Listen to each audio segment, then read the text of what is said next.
انت لسه بتطارد الفلوس؟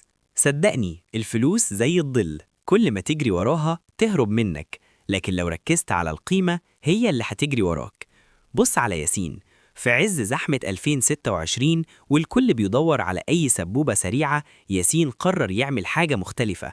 بطل يسأل إزاي آخد فلوس من الناس، وبدأ يسأل إزاي أحل مشكلة حقيقية بتواجههم. ياسين مش بس بقى غني، ده بقى رقم صعب في السوق، لأن الناس هي اللي بقت محتاجاله، مش هو اللي بيتحايل عليهم.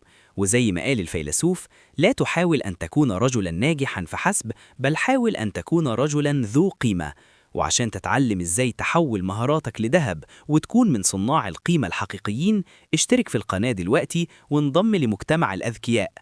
عشان تكون زي ياسين وتسبق الكل، طبق الخمس خطوات دول.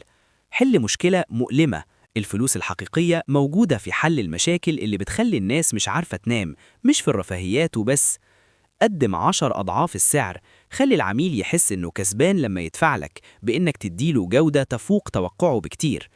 بسط المعقد. في زمن السرعة، القيمة الحقيقية هي إنك توفر وقت الناس وتسهل عليهم حياتهم المعقدة. اصنع أثر مش بيع. ركز إن اسمك يكون علامة تجارية ثقة. البيعة بتخلص، بس السمعة هي اللي بتجيب ملايين.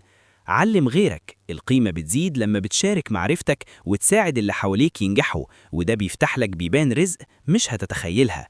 في 2026 اللي بيبيع سلعة بيعيش مستور، لكن اللي بيقدم قيمة هو اللي بيمتلك السوق. دلوقتي دوركم. هل فكرتم قبل كده إيه القيمة الحقيقية اللي بتقدموها للعالم؟ وهل حياتكم اتغيرت لما بدأتوا تركزوا على حل المشاكل بدل جني الأرباح؟ احكوا لنا قصصكم في الكومنتات.